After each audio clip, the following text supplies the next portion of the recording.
And now, live at 12.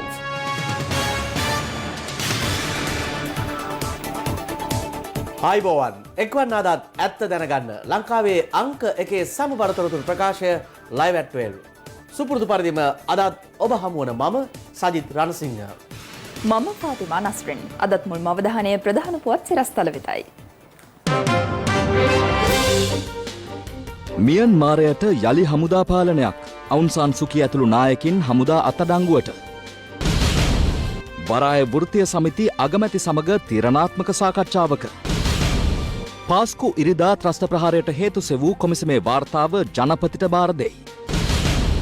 බලංගොඩදී සිසුවියක් දියගිලී මිය යාමේ සිද්ධිය සම්බන්ධයෙන් ගුරුවරියක් අත්අඩංගුවට. හැටන් කුඩාගම කොටිබිය. මියන්මාරයේ පාලනය එරට යුද හමුදාව යටතට පවරාගෙන තිබෙනවා. එමෙන්ම මියන්මාරයේ නායිකා අවුන් සාන් සුකී ඇතුළු නායකින් පිරිසක්ද එරට හමුදා භාරයට ගෙන ඇති බව විදේශ මාධ්‍ය වාර්තා කරනවා.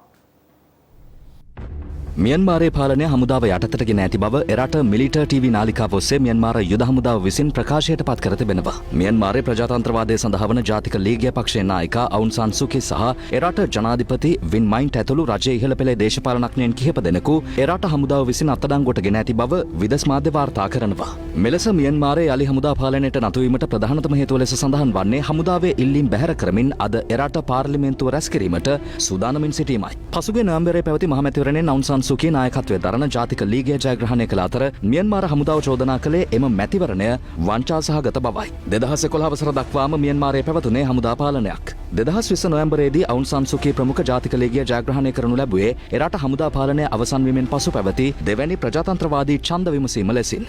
අවුන් සාන් සුකී රට හමුදා පාලනය පැවති සමයේ වසර ගණනාවක් නිවාස අඩස්සියට ලක්ව සිටි අතර ඇය ප්‍රජාතන්ත්‍රවාදය වෙනුවෙන් දියත් කළ දැවැන්ත සටන නිසාම 1991 වසරේදී නොබෙල් සාමතයාගෙන්ද පිදුම් ලැබුවා. ඇය මියන්මාර නිදහස් සටනේ පුරෝගාමී චරිතයක් වූ දශක ගණනාවක් නිවාස අඩස්සියේ සිට ඝාතනයට ලක් වූ අවුන් සාන්ගේ දියණියද වනවා. අවුන් සාන් සුකී මියන්මාරයේ සැලකෙන්නේ ප්‍රජාතන්ත්‍රවාදයේ වීරවරියක් ලෙසටයි. මියන්මාරයේ බහුතරය බෞද්ධ වන අතර 2017 දී සුකී රජය සිදු කළ හමුදා ප්‍රහාර වලින් රෝහින්යා මුස්ලිම්වරු දහස් ගණනක් මිය ගිය අතර තවත් 7 ලක්ෂයකට අධික පිරිසක් බංග්ලාදේශයට පලා ගියා. මෙම ජනසංහාරය සහ මියන්මාරයේ සුකී පාලනය අන්තවාදී පාලනයක් බවට වූ පැමිණිල්ලක් නෙදර්ලන්තයේ හේග් නගරයේ පිහිටි යුක්තිය පිළිබඳ ජාත්‍යන්තර අධිකරණයට යොමු කෙරුණේ 2019 වසරේදී. ඒ බහුතරය මුස්ලිම් වන කුඩා අප්‍රිකානු රටක් වන ගැම්බියාව විසින්.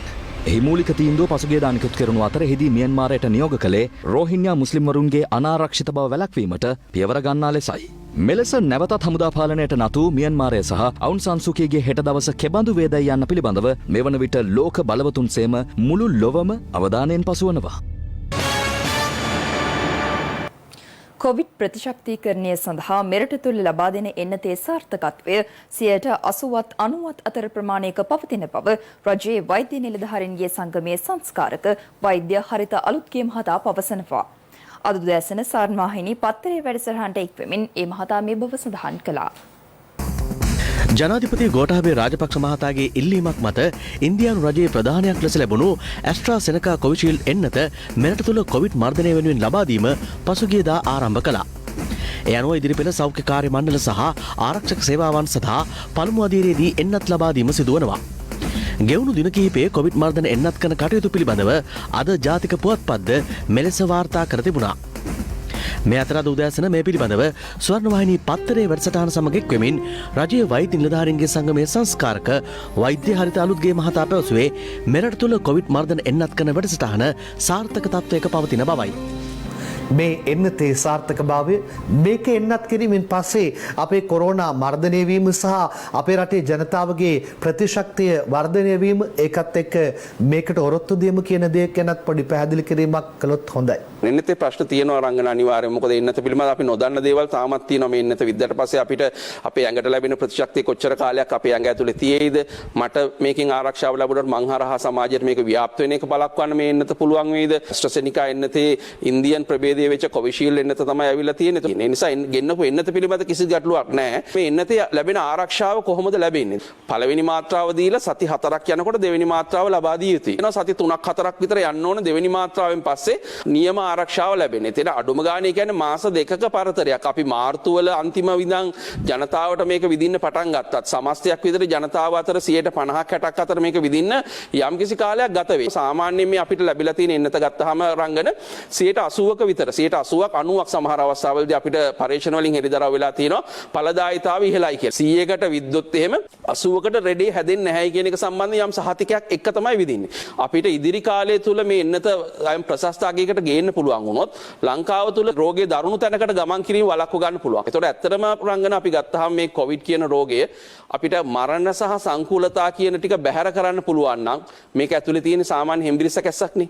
අපිට දරා ගන්න පුළුවන්. එහෙම නැත්නම් යම් කෙටි කාලයකදී නැවත සාමාන්‍ය තත්ත්වයට පත් වෙන රෝග ලක්ෂණ තමයි මේ වෙනකොටත් වැඩිපුර වාර්තා වෙලා තියෙන්නේ. අපි විශේෂයෙන් බලාපොරොත්තු වෙන ජනතාවටත් මේ වගේම ගුණාත්මක එන්නතක් ගෙනල්ලා ලබා දීලා අර සමස්තයක් විදිහට ජනතාව අතර තියෙන අනාරක්ෂිත භාව යම් මට්ටමකින් එන්නත හරහා අවම කරගන්න අපිට පුළුවන්කම ලැබෙයි කියලා.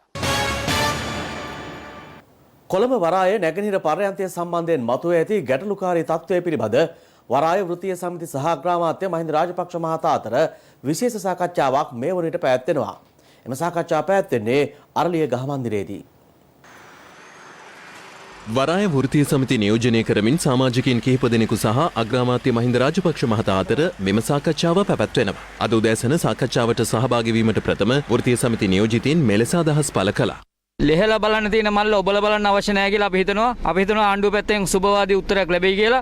බලාපොරොත්තු වෙනවා අපිට අවසන් තීන්දුව ලැබෙයි කියලා. මොකද මේ මොහොත වෙනකොට ශ්‍රී ලංකා වරායධිකාරියේ තියෙන ඉතාමත් කනගාටුදායක තත්ත්වයක්. එතකොට රුපියල් කෝටි ගානක පාඩුවක් මේ රටට වෙනවා. මේ අතර වරායේ නැගෙනහිර පර්යන්තයේ ඉන්දියාවට ලබා දීම සම්බන්ධයෙන් සොයා බැලීම සඳහා අමාත්‍ය මණ්ඩලය විසින් පත් කළ කමිටුව ඊයේ පස්වරුවේ රැස්ව තිබෙනවා. එම කමිටුවේ නිර්දේශ ඇතුළත් වාර්තාව ඊයේ රාත්‍රියේ විෂය බහර අමාත්‍ය රෝහිත අබේගුණවර්ධන මහතාට ලබා දී ඇති බව හා අදාළ වාර්තාව අද දිනේ කැබිනට් මණ්ඩලයට ඉදිරිපත් කිරීමට නියමිත බව වාර්තා වනවා. පෙරේදා රාත්‍රියේ සිට ශ්‍රී ලංකා වරාය අධිකාරියේ මෙහෙයුම් කටයුතු අත්‍යවශ්‍ය මහජන සේවාවක් ලෙස ප්‍රකාශයට පත් කරමින් අති විශේෂ ගැසට් නිවේදනයක් නිකුත් කරනු ලැබුවා. කෙසේ වෙතත් වරාය වෘත්තීය සමිති පසුගිය 29 වනදා සිට ආරම්භ කළ අකුරට වැඩ කිරීමේ වෘත්තීය සමිති ක්‍රියාමාර්ගය මේ වන විටත් ක්‍රියාත්මක වනවා. මේ අතර මේ සම්බන්ධයෙන් දේශපාලන පක්ෂ නියෝජිතයින් මෙලෙස අදහස් පළ කළා.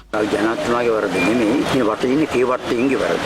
මේ වටේ ඉන්න කේවට්ටයින් ටික හරියට එතුමාට උපදෙස් දෙනවා නම් මේක වෙන්නේ නැහැ. ඒක සුබවාදී පැත්තට ගෙනින්නට එතුමා කටයුතු කරනවා කියන එක අපි දැඩි විශ්වාසයක් තියෙනවා. නැගෙනහිර පර්යන්තයේ වෙනුවට බටහිර පර්යන්තය හෝ උතුරු දකුණු පර්යන්ත හෝ වෙනත් රටේ කොටස් හෝ පාවා දීම නොකළ යුතුයි.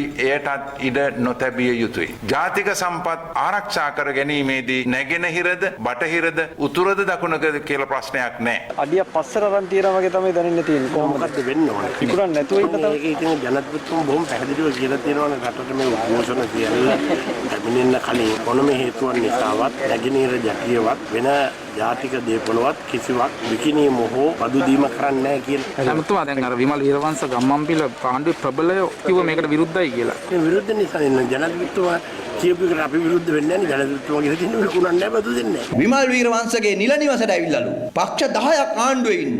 මේ දෙනයකට විරුද්ධව මගේ අම්මේ මහා දැවන්ත සාකච්ඡාව. මෙච්චර දවසක් කොහෙද නැහැ හිටියේ. වරාය සේවකින්ගේ උද්ඝෝෂණේ තියෙන වෙලාවේ ඔය ඔක්කොමලා මතක තියාගන්න මේ රටේ ජනතාව තවත් රවටෙන්න එපා. ඔය ඔක්කොමලා හිටියේ මේක විකුණන පැත්තේ. හැබැයි දැන් විකුණන්න දෙන්නේ නැහැ කියන එක ජනතාවගේ පැත්තෙන් ඉස්තිර වුණාට පස්සේ තමයි ඒගොල්ලෝ දැන් ඒකේ ලකුණක් දාගන්න ලැජ්ජ නැහැ රෙදි ගලවගෙන අද විවිධ විකාර කතා කියන. හරිම ලේසි උදාහරණයක් අතිගරු ජනාධිපතිතුමා දුන්නා. Tamanට ඉඩමක් තියෙනවා. ආයෝජනය කරලා දිනු කරන්න සල්ලි නැහැ. වැඩේ කරන්න පුළුවන් කෙනෙක් අපි හොයාගන්නවා. කරලා ව්‍යාපාරයේ අයිතියත් අපි තියාගෙන එයාට ඒ පරිපාලන කටයුතු කරලා මේකේ ව්‍යාපාරය දිනු කරන්න තමයි කටයුතු කරන්නේ. එතකොට මේන අපිට පාලකෙන්ගේ දැක්ම මොකක්ද කියලා. පාලකෙන්ට ආර්ථික දැක්මක් නැත. ස්වාධීන දැක්මක් නැහැ. අපේ සම්පත් අපි දිනු කරගන්න ඕන හැඟීමක් නැහැ. මේ දිනේ මොකද්ද? ණය ගත්තා, ණය කෑවා. දැන් කෑලි විකුණන්න වෙලා තියෙනවා. විකුණ ජීවත් වෙනවා. අර පරණ බලව මේ ජාතිය රට විනාශ කරපේවුන් ටික වරායෙන් දැන් ආයෙ මතුවලා එනවා. ආණ්ඩුව කරලා ගන්න තෝතැන්නක් බවට පත් කරා ගන්න උත්සාහ කරනවා. ඊපරේ කියනවා මේ ආණ්ඩුව කරලන්න ජාතික සටනක් පටන් ගන්නවා. ජාතික නායකයා මොකක්ද දන්නේ? COVID-19 වෛරසය ආසාදනය වූ රෝගීන් 864 දෙනෙක් ඊයේ දිනේදීත් මෙරටින් හඳුනාගත්තා. එමෙන්ම කොවිඩ් ආසාදිත මරණ 3ක්ද ඊයේ මෙරටින් වාර්තා වුණා. ඒ අනුව මෙරටින් වාර්තා වන සමස්ත ආසාදිතයින් සංඛ්‍යාව 64156ක් දක්වා ඉහළ ගිය අතර සමස්ත මරණ සංඛ්‍යාව 316ක් දක්වා ඉහළ ගියා. මේ වසරේ පළමු මාසය තුලදී පමණක් COVID-19 වෛරසය ආසාදනය වූ රෝගීන් 20696 දෙනෙකු වාර්තා වූ අතර එම සංඛ්‍යාව දැක්ුණේ මාසයක් තුල වාර්තා වූ වැඩිම ආසාදිතයින් සංඛ්‍යාව ලෙසයි. ගත වූ මාසය තුලදී වැඩිම රෝගීන් පිරිසක් වාර්තා වුණේ කොළඹ දිස්ත්‍රික්කයෙන්. එම සංඛ්‍යාව දැක්ුණේ ආසාදිතයින් 6236ක් ලෙසයි. ගම්පහ දිස්ත්‍රික්කයෙන් ආසාදිතයින් 3807 දෙනෙකුත්, කළුතර දිස්ත්‍රික්කයෙන් ආසාදිතයින් 1590 දෙනෙකුත්, මහනුවර දිස්ත්‍රික්කයෙන් 1524 දෙනෙකුත් ගත වූ ජනවාරි මාසය තුලදී හඳුනාගෙන තිබුණා. ඊයේ වාර්තා වූ ආසාදිතයින් 864 දෙනාගෙන් 362 දෙනෙකුම හඳුනාගත්තේ කොළඹ දිස්ත්‍රික්කයෙන්. එමෙන්ම ආසාදිතයින් 88 දෙනෙක් ගම්පහ දිස්ත්‍රික්කයෙන්ුත්, 81 දෙනෙක් මහනුවර දිස්ත්‍රික්කයෙන්ුත්, 66 දෙනෙක් කළුතර දිස්ත්‍රික්කයෙන්ුත් ඊයේ දිනේදී හඳුනාගෙන තිබුණා. ඒ අනුව මෙරටින් වාර්තා වන සමස්ත ආසාදිතයින් සංඛ්‍යාව 64157ක් දක්වා ඉහළ ගියා. එම රෝගීන්ගෙන් 57159ක් සුවය ලබා පිටව ගොස් ඇති අතර දැනට ප්‍රතිකාර ලබන්නේ රෝගීන් 6682 දෙනෙකු පමණයි. ඊයේ දිනේදීත් මෙරටින් කොවිඩ් ආසාදිත මරණ 3ක් වාර්තා වුණා. ඔවුන් කොළඹ, කඩුවෙල සහ අඟුරුවතොට යන ප්‍රදේශවල පදිංචිකරුවන්. ඒ අනුව මෙරටින් වාර්තා වන සමස්ත මරණ සංඛ්‍යාව 316ක් දක්වා ඉහළ ගියා. මේ අතර සෞඛ්‍ය අංශ සහ ආරක්ෂක අංශ වෙත කොවිඩ් මර්ධන එන්නත්කරණය අද දිවයින පුරා රෝහල්වලදී ක්‍රියාත්මක කෙරුණා. සෞඛ්‍ය අමාත්‍යාංශය විසින් ලබා දෙන ලද ඇස්ට්‍රාසෙනිකා එන්නත කොළඹ මහනගර සභාවේ ජනසෞඛ්‍ය දෙපාර්තමේන්තුවේ සියලුම කාර්ය මණ්ඩලවලට ලබා දීම අද දිනේ සිදු කරනු ලැබුවා. අද හෙට සහ අනිද්දා දිනවල අපේ කාර්ය මණ්ඩලයේ 783 දෙනෙකුට මේ එන්නත ලබා දීම සිදු කරනු ලබනවා. මේ වෙනකොට සෞඛ්‍ය කාර්ය මණ්ඩලයට එන්නත් ලබා දීම ආරම්භ කරලා තියෙනවා. එන්නත් ලබා ගත්ත අයට සාමාන්‍ය අතුරු ආබාධ කිහිපයක් මතුවලා තියෙනවා. මේක සාමාන්‍ය එන්නත් කරණයට වඩා ටිකක් විශේෂිත තත්ත්වයක් වුණත් කිසිදු භයානක අතුරු ආබාධයක් කිසිදු එන්නත් ලබාගත් පුද්ගලයෙකුට සෞඛ්‍ය කාර්ය මණ්ඩලයේ කෙනෙකුට මේ වනතුරු ලැබිලා නැහැ. නමුත් අපි විශ්වාස කරනවා මේ අතුරු ආබාධ පිළිබඳවත් මේ එන්නත ලබා දීමෙන් පසුව ඇතිවන ක්‍රියාවලිය පිළිබඳවත් මීට වඩා සෞඛ්‍ය අමාත්‍යාංශය පර්යේෂණාත්මකව කටයුතු කළ යුතුයි කියලා. මේ අතර අනුරාධපුර ශික්ෂණ රෝහලේ ශල්‍ය දැඩි සත්කාර ඒකකයේ සේවය කළ වෛද්‍යවරයෙකුටද COVID-19 වෛරසය ආසාදනය වී ඇති බවට හඳුනාගත්තා. එම වෛද්‍යවරයාගේ බිරිඳද එම රෝහලේම සේවය කරන අතර ඇයටද වෛරසය ආසාදනය වී තිබෙනවා. අපි මේ වෙනකොට සොයාගෙන යනවා දැඩි සත්කාර ඒකකය තුලින් වෛරස් එක ආවද එහෙම නැත්නම් පිටතින් මෙම වෛද්‍යවරයාට වෛරස් එක ඇතුල් වුණාද කියන එක. මොකද දැන්ට ලැබිලා තියෙන තොරතුරු වලින් අපිට පිටතින් වෛද්‍යවරයාට මේක ලැබුණා කියලා හිතන්න තරම් සම්බන්ධ මොකක්වත් හොයාගන්න බැරි වෙලා තියෙනවා. දැනට අපේ සැලසුම තියෙන්නේ දැඩි සත්කාර ඒකකයේ සියලු කාර්ය මණ්ඩලය සහ ඉන්න රෝගීන්ට PCR පරීක්ෂණ කරලා එතන වැළඳිච්ච කවුරු හරි තව ඉන්නවද කියලා හොයාගන්න සහ ඔවුන්ගේ ආශ්‍රිතයන් නිරෝධායනය කරන්න. මධ්‍යස්ථානයක් ලෙස පවත්වාගෙන යන හෝමාගම මූලික රෝහලේ සේවය කරන හෙද නිලධාරිනියකට COVID-19 වෛරසය ආසාදනය වී තිබෙනවා. ඒ අනුව එම හෙද නිලධාරිනිය ප්‍රතිකාර සඳහා එම රෝහලේම වාට්ටුවකට ඇතුළත් කර ඇති අතර ඇයගේ ආශ්‍රිතයින් නිරෝධායනයට යොමු කිරීමට පියවර ගෙන තිබෙනවා. මීට පෙරද එම රෝහලේ සේවය කළ හෙද නිලධාරිනියකට වෛරසය ආසාදනය වී තිබුණා. නෙළුව සෞඛ්‍ය වෛද්‍ය නිලධාරී කාර්යාලය බල ප්‍රදේශයෙන් තවත් COVID-19 ආසාදිතයින් 16 දෙනෙකු හඳුනාගෙන තිබෙනවා. ඒ අනුව එම බල ප්‍රදේශයෙන් වාර්තා වන සමස්ත ආසාදිතයින් සංඛ්‍යාව 88ක් දක්වා ඉහළ ගියා. මේ අතර නිරෝධායන නීති උල්ලංඝනය කළ පුද්ගලයන් 25 දෙනෙකු ඊයේ දිනේදීත් අත්අඩංගුවට ගෙන තිබෙනවා. ඒ අනුව පසුගිය ඔක්තෝබර් මාස 30 වෙනිදායින් පසුව මේ වන විට අත්අඩංගුවට ගෙන ඇති සමස්ත සංඛ්‍යාව 2930ක්.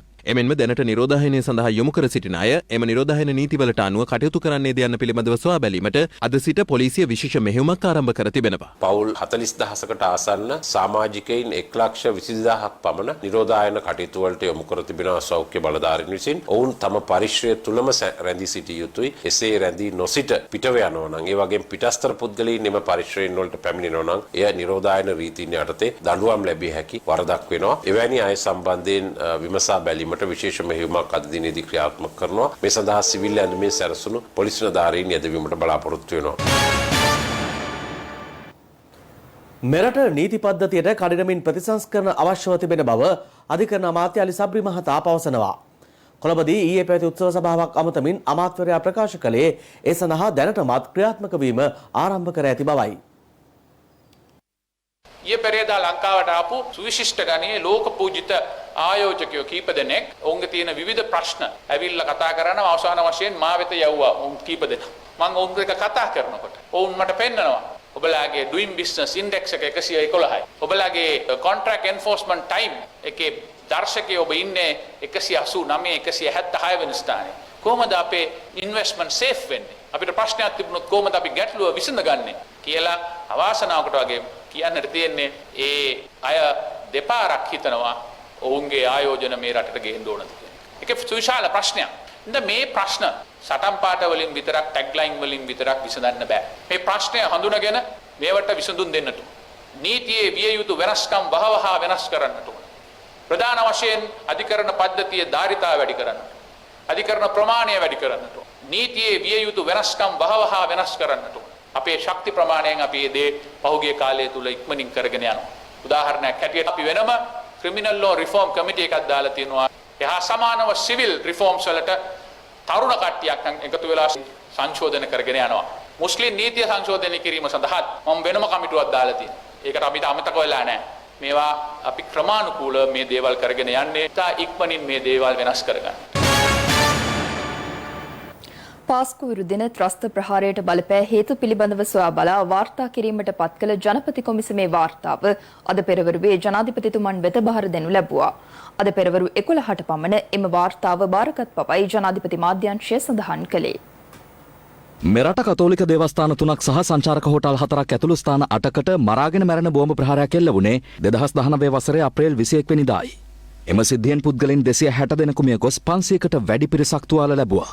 මෙම ප්‍රහාරයට බලපෑ හේතු සහ එය මෙහෙ වූ කණ්ඩායම් පිළිබඳව සොයා බලා වාර්තා කිරීමට එවකට ජනාධිපති මෛත්‍රීපාල සිරිසේන මහතා විසින් ජනාධිපති කොමිසමක් පත් කළේ 2019 වසරේ සැප්තැම්බර් 20 වෙනිදායි.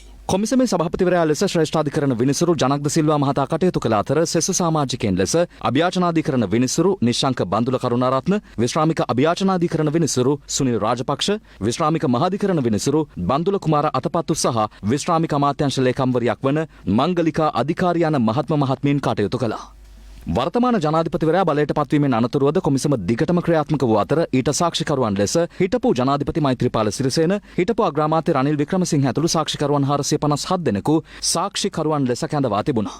කොමිසමේ නිල කාලයේ අවස්ථා කිහිපයකදී දීර්ඝ කිරීමෙන් අනතුරුව ඉකුත් 27 වෙනිදා එහි සාක්ෂි විමසීමේ කටයුතු අවසන් කෙරුණා. ඉන් අනතුරුවයි අද කොමිසමේ සමාජිකයන් මේ වාර්තාව ජනාධිපති ගෝඨාභය රාජපක්ෂ මහතා වෙත ලබා දීමට ක්‍රියා කළේ. ඔබ නැවතත් ලයිව් 12 සමගින් රට ආරක්ෂා කිරීමට වත්මන් රජය බලයට පත් කළද ආණ්ඩුව සම්පත් විකුණා දී රට ආරක්ෂා වන්නේ කෙසේදැයි විපක්ෂ නායක සජිත් ප්‍රේමදාස මහතා ප්‍රශ්න කරනවා. ඒ මහතා මේ අදහස් පළ කළේ සත්කාරය විපක්ෂ නායක ජංගම සේවයට තනමල්විල ප්‍රදේශයේදී එක්වෙමින්. විපක්ෂ නායක ජංගම සේවයේ තනමල්විල කිතුල්කොටුව ප්‍රදේශයේදී පැවැත්වුණේ විපක්ෂ නායක සජිත් ප්‍රේමදාස මහතාගේ ප්‍රධානත්වයෙන්. එම අවස්ථාවට එක් වූ ජනතාව විපක්ෂ නායකවරයාට තම ගැටලු ඉදිරිපත් කළා. මගේ දරුවට මේ වෙනකොට චාරිකාර්යයක් සිදු කිරීමට තියෙන නායකතුමනි, මගේ දරුවා දැන් චාරිකාර්යයට සූදානම් කරගන්න විදියක් නැහැ. ඔබතුමාට කොහොමද පුළුවන් නම් මගේ දරුවගේ ජීවිතේ බේරගන්න මට උදව් කරන්න. මට මේ ඔපරේෂන් එකම නැෂනල් හොස්පිටල් එකේ කළා දෙන්න පුළුවන්ද? ඒගොල්ලන්ට මොනවත් මුදලක් කියන්නේ නැහනේ. හරි. ඔයාගේ ඔපරේෂන් එක කිසිම වියදමක් නැතුව නොමිලේ කරලා දෙයි. ඔයාලට තියෙන්නේ කොළඹ යන්න විතරයි. මට අවුරුදු 70ක් වෙනවා. සමහර විට මං හිත කොරෝනා හිතේ දැන් නෑ මට. තමුනාසේ ජනාධිපති වෙනකොට බඩගින්නෙන් පෙළෙනකොට වැඩියෙන්ම කතා වෙන්නේ බඩගින්න ගැන නෙවෙයි. බලගින්න ගැන, ධනගින්න ගැන. ඒ ධනෙ ලබා ගන්නට තමයි අපේ රටේ දේශීය සම්පත්, දේශීය ආයතන කුණු කොල්ලට විකුණන්නේ. දැන් මේ ආණ්ඩුව බලයට පත් කරේ රට ආරක්ෂා කරනවායි කියන අදහස තියාගෙන නේද? කොහොමද රට ආරක්ෂා වෙන්නේ? අපේ රටේ සම්පත් විකුණා දමනකොට, අපේ රාජ්‍ය ආයතන කාබාසිනියා කරනකොට. බලන්ගොඩ කල්තොට බටකොළෑල්ල ප්‍රදේශයේ වලවේගගේ දියනෑමට ගොස් සිසුවියක් දියගිලී මරණයට පත්වීමේ සිදුවීම සම්බන්ධයෙන් එම දැරිය චාරිකාවට රැගෙන ගිය ගුරුවරිය පොලිසිය විසින් අත්අඩංගුවට ගෙන තිබෙනවා. පොලිස් මාධ්‍ය ප්‍රකාශක නියෝජ්‍ය පොලිස්පති අජිත් රෝහණ මහතා සඳහන් කළේ අදාළ ගුරුවරිය සිසුන් වලවේගඟට රැගෙන ගොස් ඇත්තේ විද්‍යාලයේ විදුහල්පතිවරයාගේ හෝ බලධාරීන්ගේ නිසි අවසරයකින් තොරව බවයි. බලංගොඩ තැන්න විදුහලේ 11 ශ්‍රේණියේ ගෙනුම් ලැබූ 16 හැවිරිදි නිරෝෂිකා කුමාරිය ඇතුළු සිසුවියන් 12 දෙනෙකු ගුරුවරියක සමග වලවේ ගඟ ආශ්‍රිතව ශ්‍රේෂ්ඨ චාරිකාවක නිරත වුණේ පෙරේදා දිනේදී. එදින පස්වරුවේ සිසුවිය ඇතුළු පිරිස තමන් බහරව ගමන් කළ ගුරුවරිය සමග වලවේ ගඟට ගොස් ඇත්තේ දියනෑම සඳහායි. එහිදී දියවලකට වැටී ඇති සිසුවිය දිය ගිලී තිබෙනවා. පසුව ගම්වාසීන් සහ පොලිසිය එක්ව ඇයව ගොඩගෙන කල්තොට රෝහලට රැගෙන ගියත් ඇගේ දිවි බේරා ගැනීමට හැකි වුණේ නැහැ. දියනෑමට සූදානම් වූ අවස්ථාවේදී සහ දියට බැස ඔවුන් එම දර්ශන ඡායාරූප සහ වීඩියෝ ගත කර තිබුණේ මේ ආකාරයෙන්. ඇය මේ අවාසනාවන්ත ඉරණමට මුහුණ දී තිබුණේ මීට ස්වල්ප මොහොතකට පසුවයි. ශිෂ්‍යාවගේ දේහය පිළිබඳ පශ්චාත් මරණ පරීක්ෂණය ඊයේ පස්වරුවේ බලංගොඩ රෝහලේදී සිදු කිරීමට නියමිතව තිබුණත් මියගිය ශිෂ්‍යාවගේ මව පවසා තිබුණේ මේ මරණය ගැන සැක සහිත බවයි. ඒ අනුව දේහය පිළිබඳ පශ්චාත් මරණ පරීක්ෂණය අද දහවල් සිදු කිරීමට නියමිතයි. කෙසේ වෙතත් මෙම සිදුවීමට අදාළව අනවසරයෙන් දරුවන් වලවේ ගඟට රැගෙන යාම සම්බන්ධයෙන් ඔවුන් බහරව සිටි ගුරුවරිය කල්තොට පොලිසිය විසින් අත්අඩංගුවට ගෙන තිබෙනවා. ඒ වගේම මේ සිද්ධිය සම්බන්ධයෙන් විමර්ශනය කිරීමේදී අදාළ ගුරුවරිය එම විදුහලේ විදුහල්පතිවරයා හෝ ඒ වගේම කලාප අධ්‍යාපන අධ්‍යක්ෂකවරයාගේ අවසරය නොමැතිව මේ දරුවන් දියනෑම සඳහා වලවේ ගඟ වෙත රැගෙන ගොස් ඇති බවටයි විමර්ශනයේදී අනාවරණය වී තිබෙන්නේ. ඒ අනුව නොසැලකිලිමත් ක්‍රියාවක් සිදු කිරීම සම්බන්ධයෙන් අදාළ ගුරුවරිය කල්තොට පොලිසිය මගින් අත්අඩංගුවට ගෙන තිබෙනවා. ඇය අද දින බලංගොඩ අධිකරණය වෙත ඉදිරිපත් කිරීමට නියමිතව තිබෙනවා. මේ සම්බන්ධයෙන් තවදුරටත් කල්තොට පොලිසිය විසින් පරීක්ෂණ පවත්වනු ලබනවා. රටක සංවර්ධනකාරයේදී රටේ ව්‍යාපාරික ප්‍රජාව ප්‍රධාන මෙහෙවරක් ඉටු කරන බව හිටපු ජනාධිපති මෛත්‍රීපාල සිරිසේන මහතා පවසනවා. ඔහු මේ බව පැවසුවේ කඩවත නගරයේ ස්ථාපනය කළ ආරක්ෂක කැමරා පද්ධතිය ජනගත කිරීමට එක්වෙමින්. කඩවත නගරයේ ව්‍යාපාරික ස්ථානවල සහ නගරයට පැමිණෙන ජනතාවගේ ආරක්ෂාව සඳහා කඩවත වෙළඳ සංගමය විසින් ස්ථාපනය කරන ලද ආරක්ෂක කැමරා පද්ධතිය ඊයේ පස්වරුවේ ජනගත කිරීම සිදු කළා. එහි ප්‍රධාන ආරාධිතයා ලෙස එක්ුණේ හිටපු ජනාධිපති මෛත්‍රීපාල සිරිසේන මහතායි. අපේ රටේ ගත්තාම රජයට සම්බන්ධ ව්‍යාපාරික ආයතන ගණනාවක් තිබෙනවා. නමුත් ධනවත් පොහොසත් ආර්ථිකයෙන් ශක්තිමත් රටවල් වල කිසිම රජයක් කිසිදු ව්‍යාපාරයක් රජය විසින් කරන්නේ නැහැ. රටක දියුණුවේ සංවර්ධනයේ ප්‍රමුඛ කාර්යයේ නායකත්වයක් ගන්න ව්‍යාපාරිකය. ඒ නිසා ව්‍යාපාරිකයාගේ දියුණුව රජය හැම විටම ප්‍රාර්ථනා කරනවා. ව්‍යාපාරිකයාගේ දියුණුව ප්‍රවර්ධනය ව්‍යාප්තිය සංවර්ධනය ශක්තිය ගොඩනැගීම රටක සංවර්ධනයට විශාල පිටුවාල ශක්තියක් සහ බලයක්. ව්‍යාපාරිකයා දියුණු වෙන්න තමයි රටක් දියුණු වෙන්නේ. පවතින ලෝක ආර්ථිකය තුල. ඒක නිසා රාජ්‍යයේ ශක්තිය වර්ධනය වෙන්නේ ඇති වෙන්නේ අපි වගේ රටක විශේෂයෙන් සංවර්ධනය වෙමින් පවතින රටක ඔබ වැනි ව්‍යාපාරිකයින්ගේ දියුණුව තුලයි. මොනරාගල හම්බේගමුව ප්‍රදේශයේ පැවති ගම සමග පිළිසඳරක් වැඩසටහනේදී පාසල් සිසුවෙක් ජනාධිපති ගෝඨාභය රාජපක්ෂ මහතාගෙන් කළ ඉල්ලීමක් මත රතබලාගම කනිෂ්ඨ විද්‍යාලයේ ක්‍රීඩා පිටිය සැකසීම යුද හමුදාව විසින් ඊයේ ආරම්භ කළා. යුද හමුදාපති ජෙනරාල් ශවේන්ද්‍ර සිල්වා මහතාගේ උපදෙස් මත පැය 24ක් ගත වීමට මත්තෙන් මෙම ක්‍රීඩා පිටිය සැකසීමට යුද හමුදාව ඉදිරිපත් වීම විශේෂත්වයක්. ජනාධිපති ගෝඨාභය රාජපක්ෂ මහතාගේ සංකල්පයක් මත ගම සමග පිළිසඳරක් වැඩසටහනේ අටවැන්න පසුගිය සෙනසුරාදා පැවැත්වුණේ මොනරාගල හම්බෙගමුව ප්‍රදේශයේදී. එහිදී පාසල් සිසුවෙක් ජනාධිපතිතුමන්ගෙන් ඉල්ලා සිටියේ තමන් ඉගෙනමු ලබන රතඹලාගම කනිෂ්ඨ විද්‍යාලයේ ක්‍රීඩා පිටිය සංවර්ධනය කර දෙන ලෙසයි.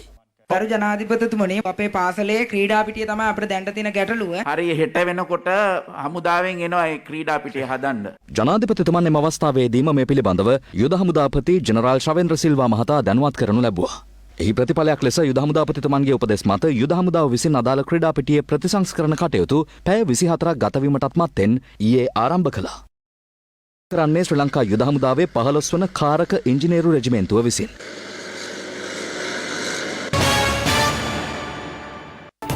දැන් තවත් දේශීය පුවත් කිහිපයක්. කඳුකර කොටියෙකු සැරිසැරීම හේතුවෙන් හැටන් නුවරඑළිය මාර්ගයේ කුඩාගම ප්‍රදේශයේ ජනතාව බිහිතියට පත්ව සිටිනවා. එම කොටියා මාර්ගයේ සැරිසරන ආකාරය සහ සුනකයින් දැහැගෙන යන ආකාරයත් CCTV කැමරාවල සටහන්ව තිබුණා.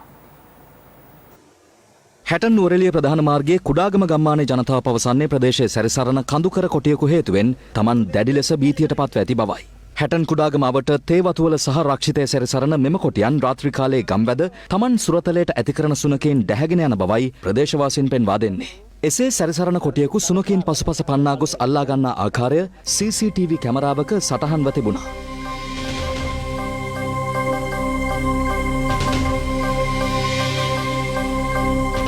කුඩාගම ප්‍රදේශවාසීන් බලධාරීන්ගෙන් ඉල්ලා සිටින්නේ මෙම කඳුකර කොටියන් අල්ලා සුදුසු රක්ෂිතවලට මුදා හැරීමට කටයුතු කරන ලෙසයි. කරුණිච්චකම රෑ 11 12ට වගේ දරබඩ කර සද්ද එනවා.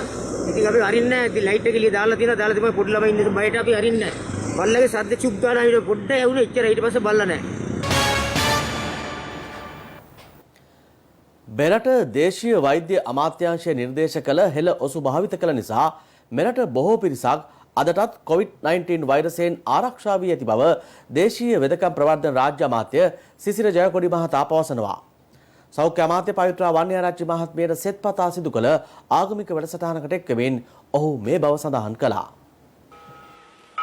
COVID-19 වෛරසය ආසාදනය වී තිබෙන සෞඛ්‍ය අමාත්‍ය පවිත්‍රා වන්නියාරච්චි මහත්මිය මෙවන විට ප්‍රතිකාර ලබන්නේ IDH රෝහලේ. ඇයට සෙත්පතා ආශිර්වාද බෝධි පූජා පින්කමක් ඊයේ සවස නාරහෙන්පිට අභයාරාම විහාරස්ථානයේදී සිදු කෙරුණා. ඒ අභයාරාමාධිපති පූජ්‍ය මුරුත්තෙට්ටුවේ ආනන්ද ස්වාමින් වහන්සේගේ අනුශාසනා පරිදි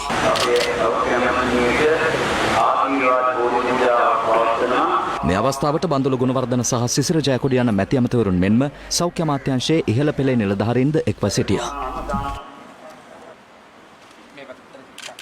මේ රටේ කොරෝනා විෂණය ආපු මොහොතේ ඉඳලා පවිත්‍රාදේවී වන්නියාරච්චි මැතිණිය පුදුම විදිහේ කැපවීමක් උනන්දුවක් දක්වලා මේ විෂණය ශ්‍රී ලංකාවෙන් තුරන් කරන්නට එතුමිය ගොඩක් මහන්සි ගත්තා. නමුත් අද එතුමියටත් මේ කොරෝනා විෂණය ආසාදනය වෙරෙන්දලා තිබෙන නිසා කෘතවේදීව අපි එකතු වෙලා එතුමියට ආශිර්වාද පිණිස අපි මේ බෝධි පූජාව පැවැත්වුවේ. COVID-19 ලෝක වසංගතයේ හමුවේ අපේ රටේ ජනතාවගේ ජීවිත බේරා ගැනීම සඳහා අනුපමේය දායකත්වයක් ලබා දුන්නා සෞඛ්‍ය අමාත්‍යතුමිය අපේ පවිත්‍ර දේවී වන්නියාරච්චි මැතිණිය. එතුමියට COVID-19 ආසාදිත බවට පත්වීම කරන කොටගෙන රෝගාතුරව සිටින විට අපේ ආගමික සංස්කෘතික සම්ප්‍රදායන් අනුව බෝධි පූජාවක් පවත්වලා ආශිර්වාද කිරීම තමයි කරන්නේ. ඒ අනුව ආගමික වතාවත් වල යෙදිලා එතුමියට ඉක්මන් සුවය ප්‍රාර්ථනා කිරීමේ කටයුතු තමයි අද දිනේදී සිදු වුණේ. වන්දසා කිව්වා කියන්න ඕනේ ඒක. තනියට මොකද ඇමතුමියගේ තත්ත්වය කොහොමද ඒ ගැන පොඩ්ඩක් ඒකත් එක්ක. නෑ ඇමතුමිය අපි හිතනවා අද විශාල ආශිර්වාදයක් කළේ. එතුමිය අනිවාර්යයෙන්ම ඉක්මනින් සුවය අතරපත් වෙයි කියලා අපි විශ්වාස කරනවා. එතුමිය පැණියක් බිව්වනම් කොහොසාරටවත් යන්නේ නෑ. අපි අය ඔක්කොම ප්‍රශ්න කරන්නේ පැණියකින් විතරයි ආයුර්වේදයෙන් ගුඩිච්චද චූර්ණය. ඊළඟට අනෙකුත් අපේ සුවධාරණී ඔසු ඊට අමතරව ඉදිරිපත් වෙච්ච තියෙන ඖෂධ වර්ග 37ක් අපි දේශීය වෛද්‍ය අමාත්‍යාංශයේ ජාතික කමිටුව නිර්දේශ කරපු බෙහෙත් රාශියක් තියෙනවා. ඉතින් මේ රටේ ජනතාව මේ තරම් සුවපත් වෙලා තියෙන මේ ඖෂධ වර්ග දැනුත් ගන්න නිසා. ඉගෙන කිසි ප්‍රශ්නයක් නැහැ. දේශීය උළු කර්මාන්තකරුවන් මේ වන විට අර්බුදකාරී තත්වයකට පත්ව ඇති බව සමස්ත ලංකා මැටි සෙවිලි උළු නිෂ්පාදකයින්ගේ සංගමය පෙන්වා දෙනවා. ඔවුන් පවසන්නේ රජයේ ඉදිකිරීම සඳහා සෙවිලි උළු ලබා ගැනීමට ආණ්ඩුව තීරණය කර තිබුණද අමුද්‍රව්‍ය සපයා ගැනීමේ ගැටලුවකට තමන් මුහුණ දී ඇති බවයි. මෙරට සෙවිලි උළු කර්මාන්තය අතීතයේ සිටම වෙන්නප්පුව, කොච්චිකඩේ, දිවුලපිටිය, කටාන යන ප්‍රදේශාශ්‍රිතව ප්‍රචලිතව පවතිනවා.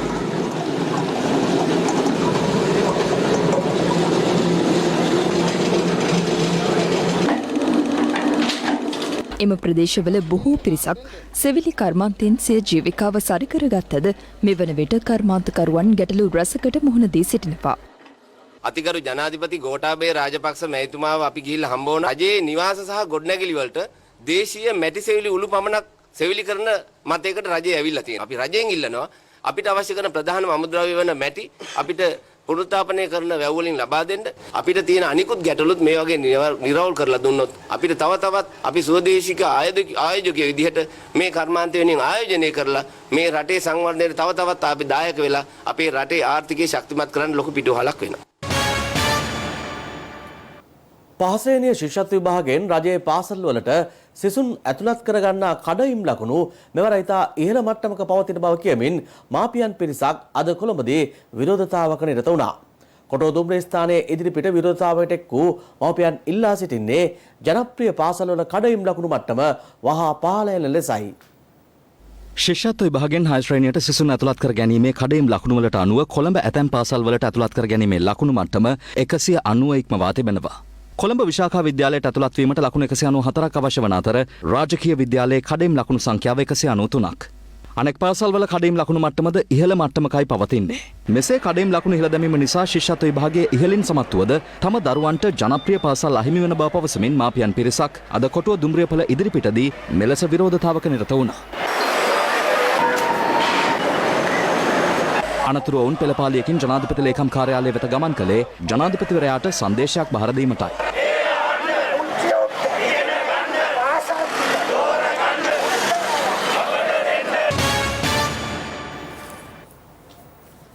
ඒ සමගින් ලයිව් ඇට් වේල් අදට අවසන්. ලයිව් ඇට් SMS පුවත් සේවා තිරයේ දිස්වන ආකාරයට ඔබට සක්‍රිය කරගත හැකි අතර උණුසුම් පුවත් දැන ගැනීම සඳහා www.live@8.lk වෙබ් අඩවියට පිවිසෙන්න. ඔබට සුබ දවසක්.